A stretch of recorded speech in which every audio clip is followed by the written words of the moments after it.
Hello, everyone. Thank you so much for joining us today. We're so excited to have you. We're going to go ahead and get started because we want to be conscious of people's time. My name is Rachel Herr, and I'm the Member Engagement Manager with the Southwest Indiana Chamber. And I'm the staff member at the Chamber that is the liaison for our Young Professionals Alliance. Some of our steering committee members are on here. Brandon McClish is our chair. Brandon, if you want to unmute yourself and say hello. Oh, hello, everyone. Welcome to the Zoom. So, all I got. Thank glad you, you guys called me Brandon. here.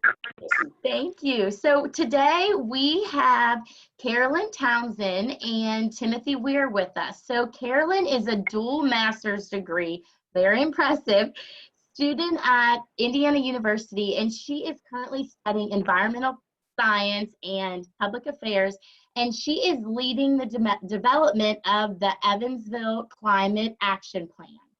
And so she is out of the IU Environmental Resilience Institute. That is a mouthful, and it sounds very credible, Carolyn.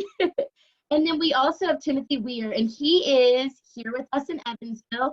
He is the administrator at the Commission on Homelessness for Evansville and Vanderburgh County. So what they're going to do is they are going to take over, and this is going to be an opportunity for us to learn, and then also for them to obtain our feedback as young professionals. So thank you all so much for joining us today. We are so excited to have you and greatly appreciate it.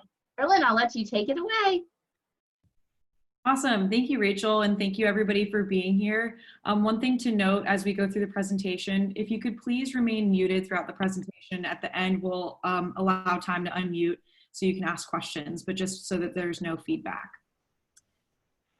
All right, so our agenda for today, first half of the meeting, we'll talk about kind of what is climate change, how is climate change impacting us in Evansville, what is a climate action plan, what are we proposing to put in the action plan? And then Timothy will lead us in a guided discussion for the second half of the meeting.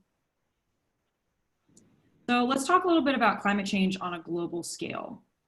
Before we can do that, it's really important for us to distinguish between the terms weather and climate. So weather is the day-to-day changes that we see in precipitation and temperature. So when you walk outside right now and you see that it's cloudy, that's the weather. But climate is the long-term average or the long-term changes in weather patterns over decades. So when we talk about climate change, we're talking about the change in temperature over time, precipitation over time, extreme weather over time. So it's this long-term average that we are looking at. Also, in order to understand the climate change, we have to understand what the greenhouse effect is. And so this is a natural process, and I like to think about it in terms of thinking of the Earth being surrounded by a blanket that we call the atmosphere. Now, the Earth is made up, or the atmosphere is made up of greenhouse gases, and they're naturally occurring, such as water vapor, carbon dioxide, nitrous oxide, ozone, and methane.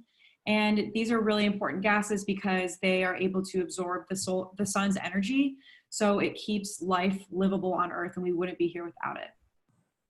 So now that we understand the greenhouse effect, it's important to understand what the enhanced greenhouse effect is, and that's climate change.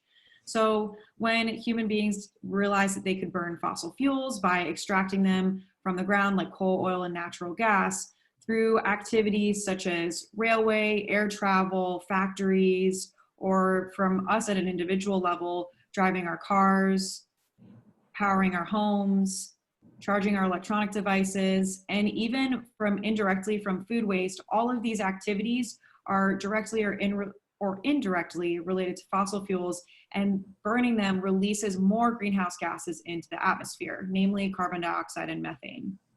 And so what we see here with our diagram of the Earth is that for the past several hundred years, we've added more and more of these gases, and that blanket has gotten thicker. And so that means that the Earth is absorbing more of the sun's heat. So kind of putting it together, I'm sure people on the call have heard people say that, well, the Earth fluctuates in temperature over time. Anyways, this is natural, this is normal, and that's true. This graph that you're seeing here, it's a little scary, but it's really showing our climate over time. And as you can see, we've been in periods of global cooling. So here and here, we've seen the 10,000 years ago was an ice age. But what we need to focus on right now is right here. And so we're right here where this red arrow is. And as you can see, prior to that, there's been this average climate change. And scientists have many different models and projections for what the future could look like based on how we address climate change. So if we do our part as a city and globally to reduce our emissions, we'll hopefully end up in one of these two scenarios here where temperature change isn't as dramatic. But if we don't do anything about climate change, we're going to end up somewhere in this red space here. Now, putting this into perspective on a global scale, last year was the second hottest year that was ever recorded by humans. And also the last decade that we lived through was the hottest decade ever recorded. And we've been recording temperature for several hundred years. So here are a couple of pictures that may look a little familiar to you. This was here in Evansville last spring. We saw really major flooding here. Here's a flooded farm field. And then this last picture is a road that was damaged from flooding. And so flooding is a direct consequence of climate change, more frequent flooding. And so with that said, this is something that's really personal, even though that it's an issue that is global, it's impacting us locally. And that's why it's really important for us as a city and as a community to do something about this. So what are some other ways that climate change is impacting us here in Evansville? Just so you know, all the facts I'm about to tell you come from the Purdue Climate Change Research Center and their Indiana Climate Change Impacts Assessment. So the first thing that we'll see that is in alignment with what we're seeing globally is this average temperature increase. So already in Indiana, we've seen 1.2 degree Fahrenheit temperature increase since 1895. And if we don't do anything about climate change, in other words, if we remain in a business as usual scenario, we'll see a 5 to 6 degree Fahrenheit average temperature increase by 2050. So this is what it kind of will look like. This graph is very similar to the one that you all just saw. We've got different scenarios here, the high emission scenario. So if Evansville and the globe don't act to reduce emissions, we'll see this overall higher temperature. If we do something about it, we'll see lower temperature. And what's important to point out here is that this is a statewide graph, and it looks almost the same as the one that we saw earlier, that end portion. So what we're seeing here locally is true globally as well. Another thing that we're going to see specific to Vanderburgh County is more hot days in the year. So Indiana sees about 7 of those days a year above 95 degrees Fahrenheit, and in Vanderburgh County, it's about 10. By 2050, we're going to see about 60 days a year that are above 95 degrees. And what's really important to note here is that I'm not talking about 90 degrees, 89, 92. I'm just talking about days in a year that are above 95. So even though 60 might not seem like a whole lot, if we are talking about it comparatively, that's a lot of extreme heat experienced in our community. And this is important because it poses a really serious health risk. So there are many different heat-related illnesses that affect our older populations, our younger populations, which means that we're going to see a lot more people ending up in the hospital and more money spent on healthcare. Another reason why this matters is we'll see a decreased crop yield. So locally, our agricultural sector is going to suffer. That's going to be money lost by farmers and ultimately more money spent by us as consumers because we want to buy local. It's going to just be even more expensive than it already is. And then another thing too that we'll see is that there will be an increased cooling demand. So this graph on the right, I just shifted it. It's just showing an increasing trend in the number of days that we're running our air conditioners. Here it's done by decade. This is pretty much common sense, right? If it's hot out, we're going to run our AC more often. This is problematic because it's just more expensive for us. Our utility bills will be higher. And that means also just more pressure on our low-income communities in our area to spend more of their money on utilities. Another effect that we'll see from climate change is generally just shorter and more mild winters. And that's shown from frost days. So historically, we've seen about 87 days a year of frost days. So that means days below 32 degrees where frost forms. We'll see a decrease in that over time. We're just going to have more mild winters. And then also the number of days that we'll have snow is also going to decrease. So this matters because when we have a more mild winter, we're going to see more pests that can spread disease like ticks and mosquitoes. So that's a health risk for us. We'll also see, I guess, a longer growing season, which can be interpreted as a good thing.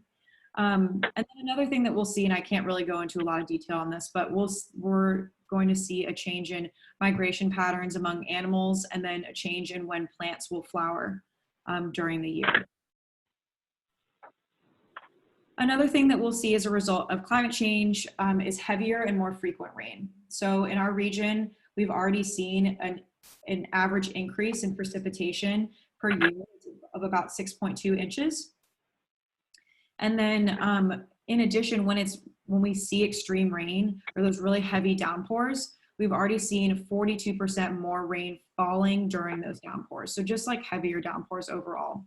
And that's projected to increase by 2050. Well, why does this matter? Well, we already have a lot of drainage issues here in the city, and we don't have the infrastructure right now to handle that extreme precipitation. And we're also going to see more water pollution. So if we have more rain, we're going to have more runoff into the Ohio River of fertilizers, pesticides, herbicides, just generally trash that will pollute our waterways. So before I go on, it's been a lot of me talking, so we'll take a little brain break. I wanted to ask you guys, what are some of climate change impacts that you've noticed in your life here in Evansville? So I'll leave this up on the screen. What you can do is type in the chat box, either the letters or just the phrases here. So we've got a bunch of options. You can type in as many as apply to you. And let's go ahead and take a minute for that, and I'll go ahead and read out the responses once we get those in.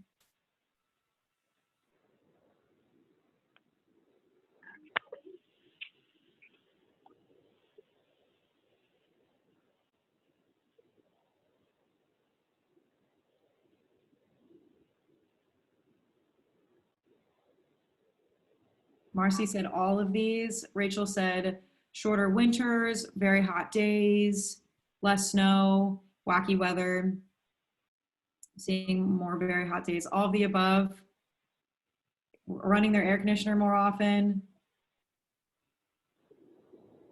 Some people are seeing more flooding. Yeah, a lot more of running the AC, less snow. Yeah, so as you can see, like we've seen a lot of these effects already. We've already seen a lot of these impacts. And I think the main takeaway from what I just said is that we're going to continue to experience those impacts, and they're just going to get worse unless we as a community and globally do something about this. Cool, thank you all for inputting those into the chat. So one other question I'd like to ask you all is, what are some actions that you might be already taking to reduce your carbon footprint? So if you're unfamiliar with the term, a carbon footprint is the total amount of greenhouse gas emissions produced by an individual. So driving or wasting food or flying, using a lot of electricity, those are ways that we're adding to our carbon footprint. How are you lessening or reducing your carbon footprint? Again, you can just go ahead and type those into the chat and I'll read them out.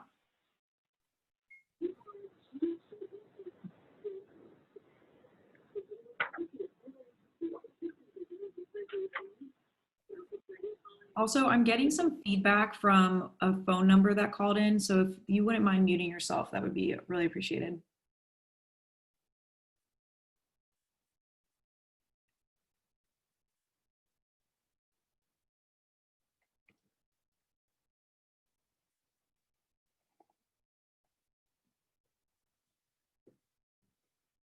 I see Callie wrote, recycling more at my house and when I'm out. Trying to leave my windows open and walking to the grocery store when the weather is nice. That's awesome. Working to reduce single-use plastic intake at home at work. Pre-pandemic, Marcy was using reusable bags, not using straws and recycling. Recycling, glass, plastic, aluminum. Hashtag go by bike, commuting by bike to work. That's awesome. Wasting less and recycling. You could say both as an individual or as part of your workplace. Reusable grocery bags, not eating meat. That's awesome. Driving less on the weekends. Go to the grocery store and running errands on the way home. That's awesome. Yeah, combining your trips into one.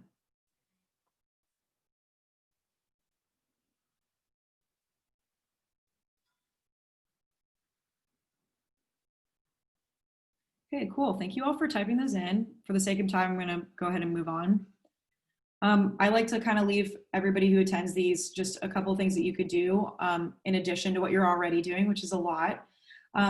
So the Environmental Resilience Institute that I'm working out of, they put out a survey this past year called the Hoosier Life Survey. And it surveyed people specifically who live in Indiana about their perceptions of climate change. And one of the biggest findings was that about 78% of Hoosiers are concerned about climate change and believe that it's real, which is great. But one thing that they also found from the survey was that those same people didn't think the people around them were aware of or cared about climate change. And so there's a very clear disconnect here that the vast majority of us are aware of climate change, but we're just not talking about it.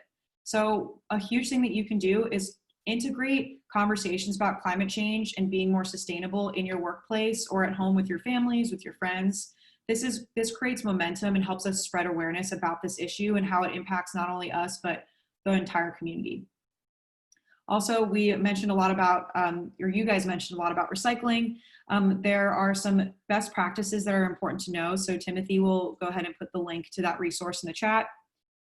One person mentioned not eating meat. So adopting a plant-rich diet is the #1 thing that you can do to reduce your carbon footprint, hands down. And that doesn't necessarily mean becoming vegan or vegetarian. That's not something for everybody, but just lessening your consumption of meat and dairy is a great way to reduce emissions. Reducing your plastic use is great. Saving energy at home. There are lots of ways that you can take advantage of veteran savings programs. Timothy will also drop that link in the chat. Buying local is really important. You can lease a plot at a community garden. And then we have lots of other tips on our website, climateevansville.com. Okay, so another thing I like to do too is, highlight some of the great things that are happening in our community already. One thing that Timothy and I found in our work this summer when we started working on this project was that there's already a lot that's happening. So the building authority, for example, has updated all of their lighting to be LED. Their HVAC systems are upgraded. The Ford Center is actually LEED Silver certified, which means it is a sustainably certified building. Post House has rooftop solar. Our regional airport, here's a picture of it, has a parking lot solar canopy that powers 50% of the terminal's energy. And it's the largest solar array of any airport in the United States, which is really cool. Also, the city of Evansville has done a lot of different things as well. There's a new solar installation at the pump station that the water sewer utility just installed this summer. We've had several complete streets projects. Complete streets is essentially just restructuring the way a street works. So you have the road for cars, you also have a bike path that's protected, and then you have a sidewalk. And so this encourages different modes of transportation. It's also accessible. So we have that here, and we're working on more of those projects. Parks and Recreation added more sections to our Greenway Trail. We've been a Tree City USA for 20 years, which means we have a significant tree canopy. The C.K. Newsom Center has solar. So lots of stuff going on here, which is really cool. And of course, we have a lot of room to grow, but it's good to highlight some of the successes. So now for what you all are here for, and that's to learn about our climate action plan. So I always like to start off by reading our vision. We envision that by 2050, so this is a 30-year plan, that Evansville will be a regional leader in equitably addressing climate change in a zero-waste community, powered by renewable energy, where all people have access to efficient transportation alternatives, public green spaces, clean air and water, and locally sourced fresh food. One thing that's important to note too is the term zero waste means no waste in the landfill. So it's kind of a confusing term, that's why I like to clarify it. We divert our waste, therefore, by composting or recycling or just lessening our consumption overall. A climate action plan itself is a strategic plan that cities around the world are implementing that outlines how they will reduce their greenhouse gas emissions in order to specifically mitigate climate change. And so when I say mitigate climate change, I mean lessen our contribution to climate change. There is an important need to prepare our city to adapt to the effects of climate change, and that's going to require a separate plan that the city plans to do next summer. But right now, for this particular plan, we're focusing on how do we stop contributing to this problem? How do we mitigate climate change? What's going to go into the plan? So of course, we'll open up with an introduction talking about climate change, how it is impacting us, kind of how I detailed to you earlier. And then we're going to talk about our greenhouse gas inventory that we did last year, as well as our emissions reductions goals. So this graph here shows the results from our inventory. It's essentially a study that uses best practices by collecting data from the Indiana Department of Transportation, our airport, other sources to give us a sense of where our emissions are coming from. What it found was, and again, this is for the year 2017, and we conducted the study last year, we found that 45% of our emissions come from the transportation sector. This makes a lot of sense because we're a very car-centric state and, well, for lack of a better word, country.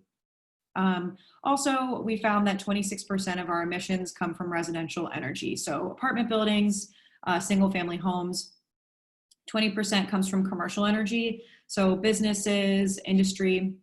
8% from solid waste, and about half a percentage point for water and wastewater and process and fugitive emissions.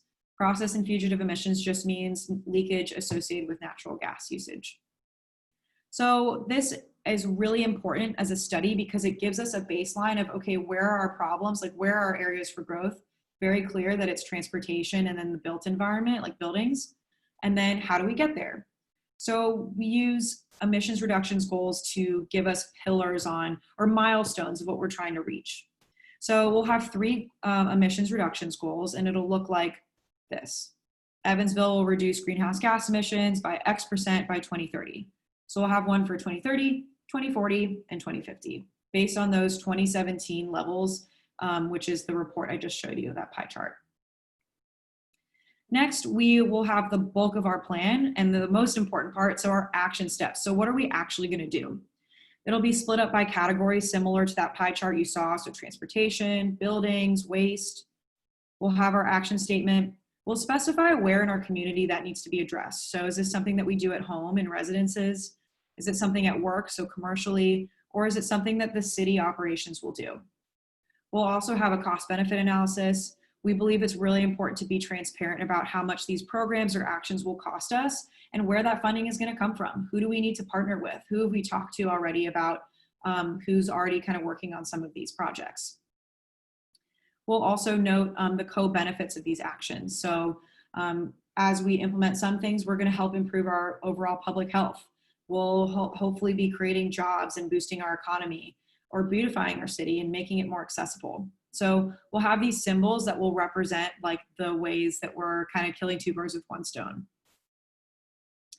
So here are some kind of themes that we're looking at when it comes to the plan itself. We have a very rough draft of it so far, and it's going to go through an extensive review process, but here's what we're thinking about. Of course, overall, we're considering equity through everything that we do. And so we're using the NAACP's Equity and Climate Action Planning tool, as well as their Our Communities, Our Power toolkit. So those are toolkits that are going to be used to incorporate equity by addressing just the intersectionality that exists between climate change and just already the issues that low-income communities and communities of color are dealing with that make them more vulnerable to climate change. So when it comes to transportation, we really want to focus on making public transportation more accessible and more desirable to people by adding more buses to the bus routes that are electric, expanding our bus routes, doing maybe a high or rapid transit bus system like the Red Line that's in Indy. We want to focus on connectivity, so connecting the different pockets of our community, developing in a high density fashion, so building our city up rather than out. When it comes to our built environment and energy, a key component here is focusing on that transition to renewable energy. So how do we get everybody access to rooftop solar? How do we get wind in the area? What are the other opportunities for renewables? Also encouraging energy efficiency through different programs that can help small businesses and low-income communities and just and anyone else really to install energy efficient appliances in their homes or retrofit older buildings. We want to encourage more green space as well. Trees act as carbon sinks, which means they take in carbon dioxide, one of our greenhouse gases. So we want to be planting more trees, adding more native plants to help reduce our emissions. With waste, our biggest priority here is having a extensive residential composting service program. What that means is everybody who is already serviced by the city would have a compost bin that they put out every week, in addition to recycling and trash. And then also contracting with private companies that can help serve apartment buildings or apartment complexes. Once we have that in place, really encouraging and helping finance the adoption of compostable packaging to reduce our plastic use. And then increasing recycling education and just recycling effectiveness. Right now, recycling is kind of a mess in the United States overall, and so we want to help educate the community about how to do it better. Community gardens is going to be an aspect of our agricultural portion of the plan. We really want to educate folks on how to grow their own food and give people access to be able to grow their own food. I mentioned education. So education is a key portion to this plan. So education will be embedded throughout everything because we want everybody to be aware of what's going on and how they can get involved. And most importantly, see why this is relevant to them. Like, why should they care about this? So to kind of close off before we go to the discussion section, where are we at in the planning process? Well, I mentioned a moment ago that we have a rough draft of the plan. That is still true. We are estimating to complete a draft of the plan by the end of October, in which we'll then go through our stakeholder committee engagement and having specialized workshops with experts in agriculture, experts in transportation that are local to us. We've kind of wrapped up our survey. It's still technically open, but we're going to work on our survey analysis. We had over 1,800 responses, which was really exciting. So we've got a lot of great feedback. And then we're wrapping up our public engagement. So we've had over 10 virtual town halls and community workshops, today being one of them. So we're working on synthesizing that feedback as well and incorporating the survey analysis and this feedback into our plan, because of course the community knows itself best. And so we really the feedback is really, really important to us to make sure that this plan is truly reflective of our community.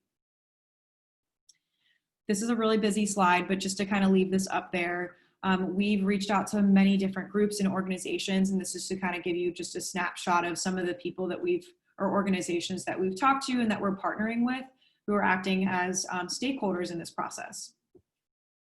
So we've had a lot of community partners from the NAACP to Wesselman Nature Society, the universities in our area, the zoo, city departments, lots of environmental partners, and then the business community has been really important to us as well. And yeah, so that's kind of that.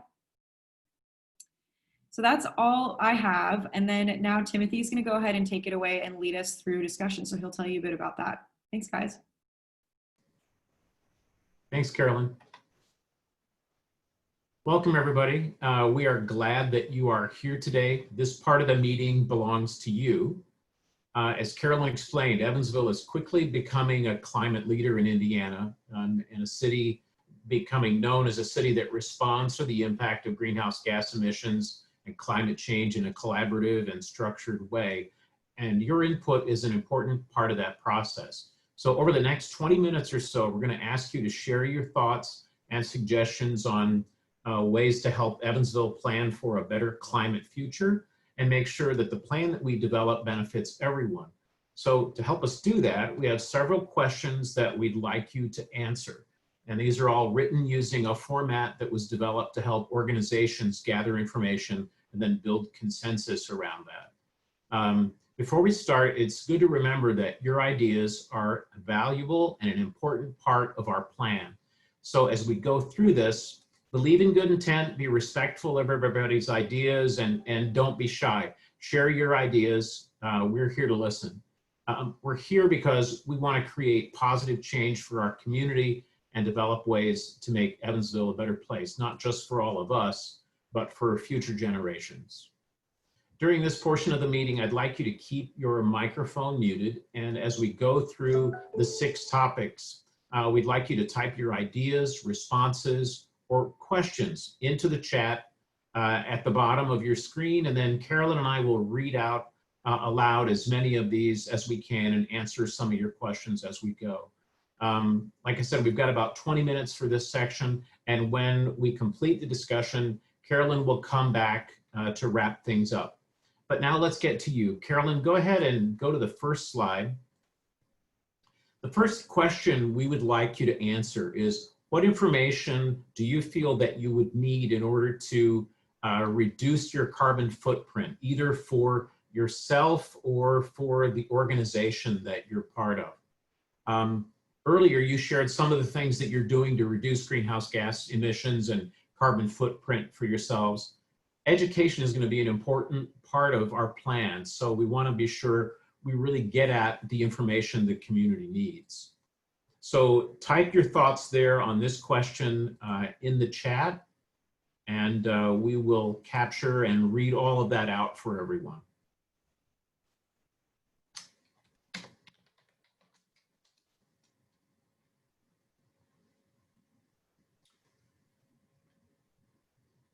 Brandon wants to know more about worst case scenarios.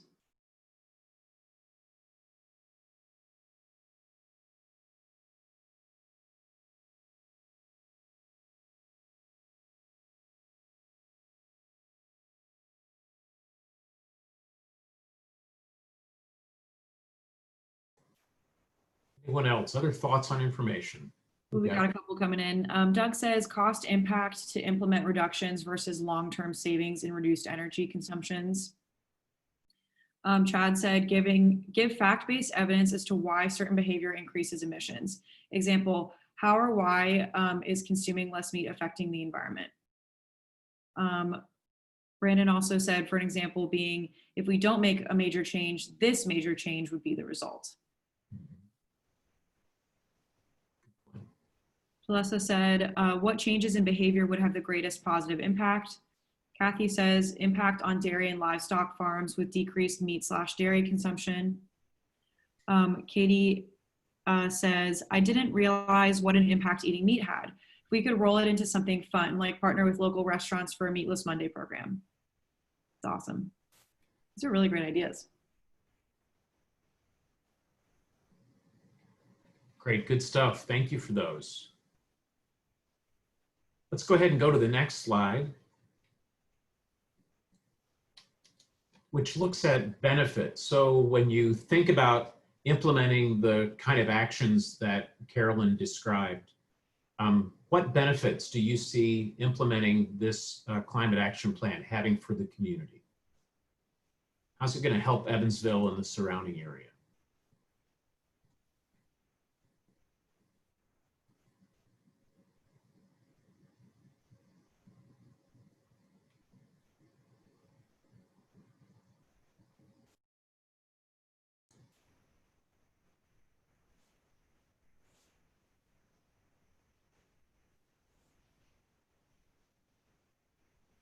I'm sure you're thinking about things like cleaner environment, better water quality, air quality. Rachel said, as someone with young children, I'd like to make changes now so that as they get older, it is second nature to them already, to already live this way rather than to have to make that change. Better air quality from Marcy. Abigail says, less flooding, healthier population, more people wanting to go outside because it's not too hot.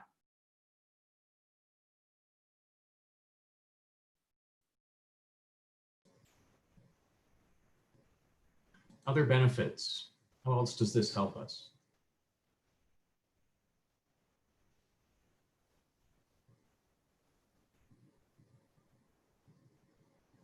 Healthier community, more social community, bring more environmentally and energy focused residents to Evansville. That's an important point. Definitely an objective of having this plan.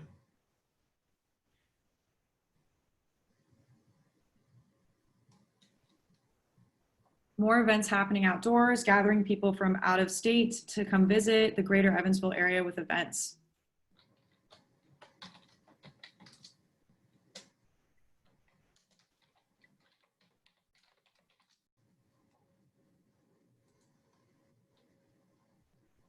Okay. We good on that topic? Let's go to the next slide and look at the flip side of that. So we've talked about the benefits to the community. What do you see as some of the obstacles or barriers that we may face in implementing this climate action plan or reducing greenhouse gas emissions? Maybe what risks do we have in implementing it, or risks if we don't implement it?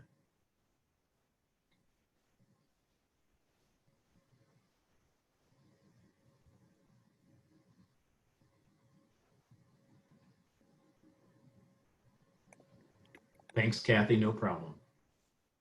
Laziness. Human nature. What are some of the barriers we're going to face? People not believing that it's real and living by the mantra, we've always done it this way. Yeah. People not being willing to invest in technologies or systems, not being willing to change. Change is hard.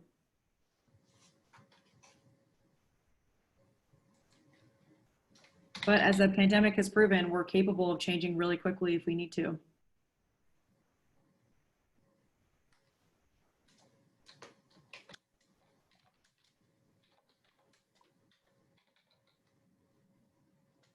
Societal behavior is hard to change. Regulatory obstacles, funding shortages, who pays, taxpayer or businesses or grants. People consider the words climate change to be political. It needs to be packaged so that we're all making a better home for everyone. Lots of people view environmentally friendly actions as being inconvenient or time consuming. Yes, that's so true. I.e. the farmer's market isn't open at convenient times, recycling is more work than trash, and feeling like they're denying themselves. These are really great points. Those are good points. Yeah.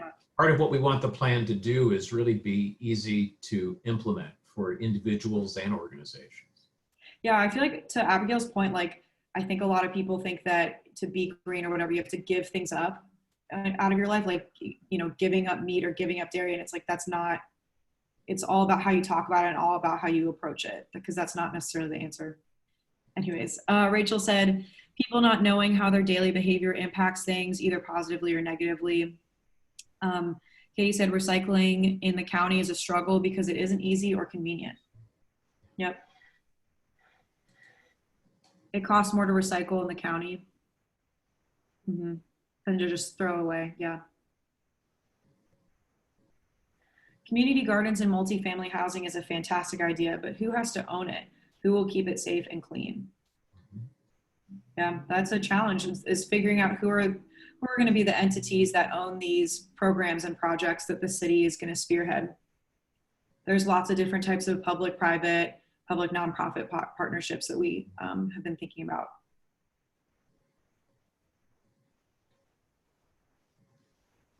Other thoughts here?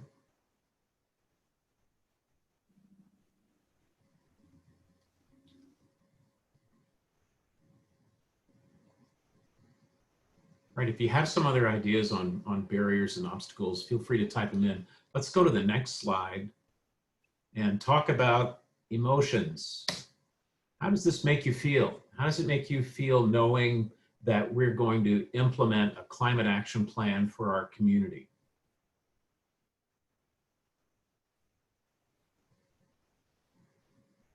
I love it.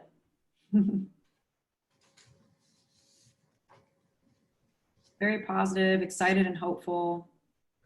Makes me feel hopeful.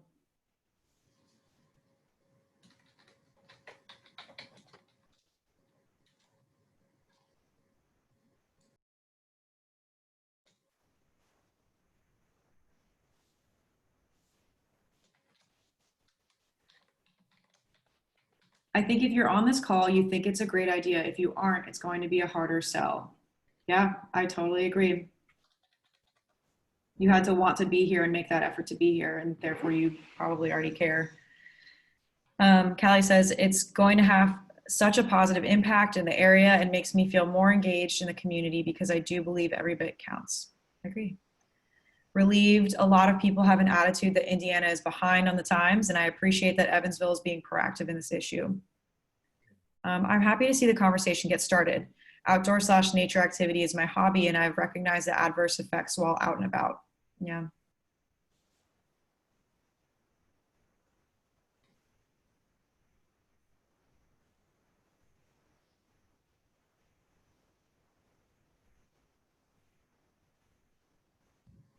Other thoughts here?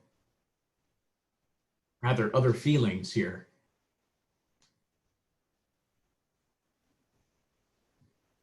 All right, this is good stuff. Let's go to the next slide, which we can maybe spend a little more time on. What are your thoughts, right? So you've heard the kinds of things that we're thinking about incorporating into the plan. What are some of your ideas for what we can do as a community, you know, in any of those areas that we talked about, whether it's transportation or diet, recycling, waste, how we handle waste, what we do with energy? What are your ideas? And also too, like, what are your ideas as it pertains to you as a young professional, and like thinking about other young professionals in the area who are not on this call today, right? We would love that sort of targeted feedback. Yeah, that's really important.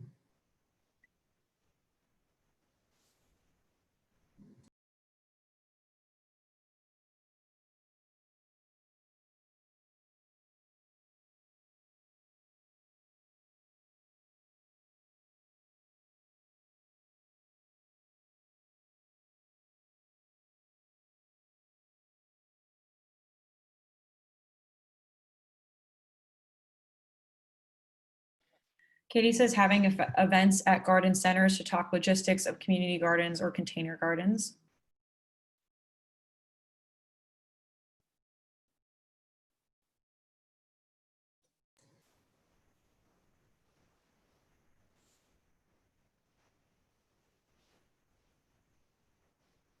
And definitely share your ideas here, because some of the best ideas we're getting for actions to include in the plan are coming from these town hall meetings. So we really appreciate your input.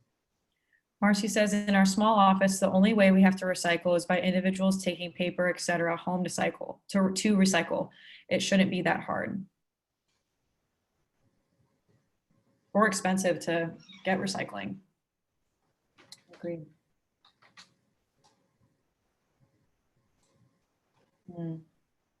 Katie says ditto to Marcy. Oh man. It should just be readily available. Partner with EVPL or Macaroni Kids to develop a weekly recycling craft or activity. I didn't realize how much I was throwing away until I was working from home every day. Oh, interesting. Yeah. Yeah. Continued collaboration amongst the Southwest Indiana counties. It's a regional, albeit national issue. Yes, absolutely. And this is, Evansville is very regionally driven. Absolutely. Increasing plant-based meals in schools, opening farmers markets at more convenient times, weekends and evenings, plant-based cooking classes. Lots of my friends and family members think they can't possibly like food that doesn't contain meat. Yes, I understand that. Laws requiring biodegradable packaging, banning single-use plastics, more solar panels, more easy recycling. Yeah, just to note on the legislation part, one thing that we want to include in the plan that South Bend has in their plan is that is lobbying state legislature. Many people think that water is not safe to drink and instead use water bottles, when water bottles have been shown to not be as clean as tap water in some areas. Links to rebates for environmental updates like solar, etc. Abigail says, I wish there was a train for when it's safer to visit other cities. Oh, yes, I second that. Big supporter of high-speed rail. Doug says, hosting more frequent Zoom sessions. Wait, I lost it. Okay. And once able in person sessions to educate people. Similar to Neighborhood Watch, to find people to promote these concepts in each neighborhood, giving them a budget, tools, marketing, etc., to drive improvements. Yeah, that's great. Ditto information about rebates for environmental updates. Cool. Katie says, I feel like our generation understands recycling. What can and can't be recycled. We grew up with Keep Evansville Beautiful. There needs to be more education for my parents. Put in newspaper and on the news. Yes. Chad says, integrated bike paths like you show on Main are nice, but Main Street was expensive. These can be put on existing streets. An example in the new path down on Covert/Jennings in Newburgh. Recycling in the area is weird. Glass is the most recyclable material, yet Warwick County does not accept it. Yep. And requires it to be thrown away. Yeah, that's similar in a lot of places, actually. Community water fountains, like what are found in France, are a good idea. These are all awesome ideas. Great stuff. This is great. Thank you, guys. If you have other ideas here, feel free to type them in. We're going to go on to the next, which is our last slide in the discussion section. So next steps, what haven't we talked about yet? What other things are on your mind on this subject that we need to think about as we develop the plan? And, maybe from what you've heard so far, is there anyone else that we haven't, that we've not mentioned that we should be talking to? Are there organizations that we need to connect with that you haven't heard us refer to yet?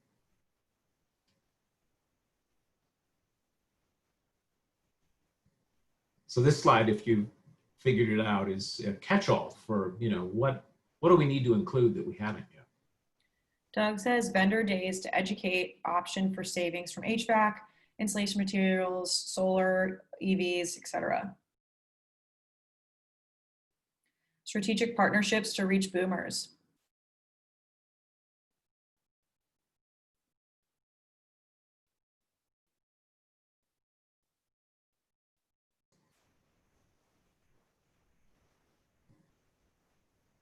Other ideas?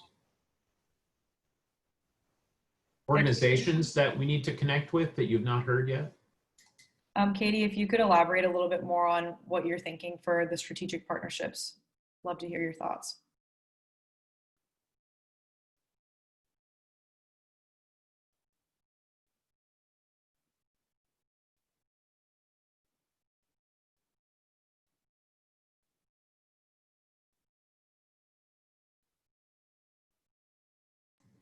Chad said, what incentives can we provide to businesses that invest in green infrastructure?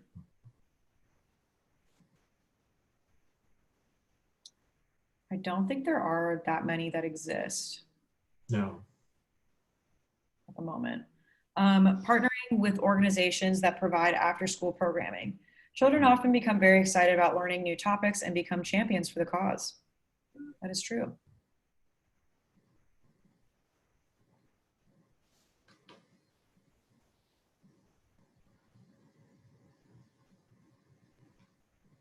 Just to follow on to the last comment, we are planning a town hall session that's going to be organized and conducted by high school students. So we're going to make sure to get their input and include that in the plan. And I have a feeling that your topic is really talking about younger children also. So we will keep that in mind in our plan.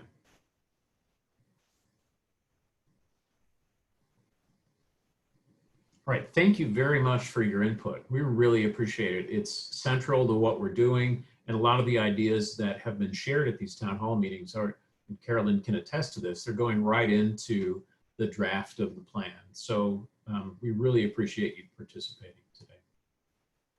Yeah, definitely echoing what Timothy's saying. We got a couple comments coming in, so I'm going to read them real quick. Doug said that research shows that 90% of your life is spent indoors. Yeah, I've definitely seen that. So focus on healthy buildings, schools, homes, churches, and using energy efficiency and options to kill airborne threats. Yeah, that's a really good point. Indoor air pollution is actually a really serious problem, but not very talked about very often. Katie said outreach to take the politics out of things. So making it more educational and highlighting the benefits and how it comes down to personal decisions. This isn't just a community problem, it's an everyone problem. Yeah, absolutely. UE's Changemaker program. Yeah, that has actually come up a couple times. I think, Timothy, are we in touch with the person who runs that? Timothy? Yeah, sorry, I'm muted. So yeah, we are in touch with them, and they're part of our plan development.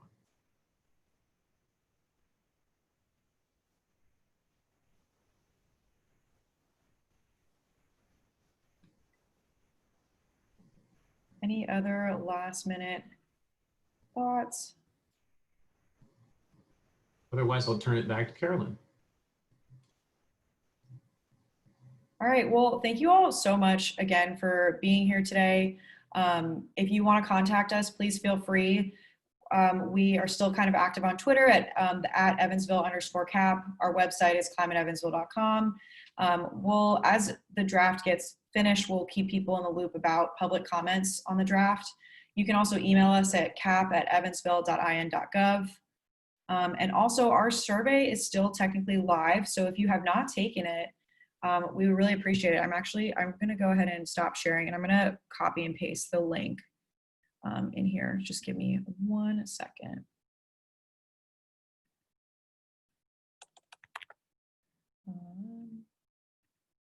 Also, now that we're kind of wrapping up, if anyone wanted to unmute themselves and give more specific feedback, or if you have anything you'd like to say out loud, now is your time. We'd love to hear from you. So here's the link to the survey. But other than that, thank you all for being here today. We really appreciate it, for taking the time. It really means a lot. This is a really important plan. And I'm going to go ahead and pass it back over to Rachel to close us off for today. Well, other than just to echo Carolyn on thank you so much. We appreciate your input and we cannot thank you enough. I know virtual life isn't the most fun for everybody, but it's where we're at. So thank you so much. And please just continue to look for various Young Professionals Alliance opportunities in the future. We're going to have a virtual webinar series starting later this month. So be looking out for communications about that. Thank you so much. We really appreciate your time today. And thank you to Carolyn and Timothy. Thank you. Thanks, everybody.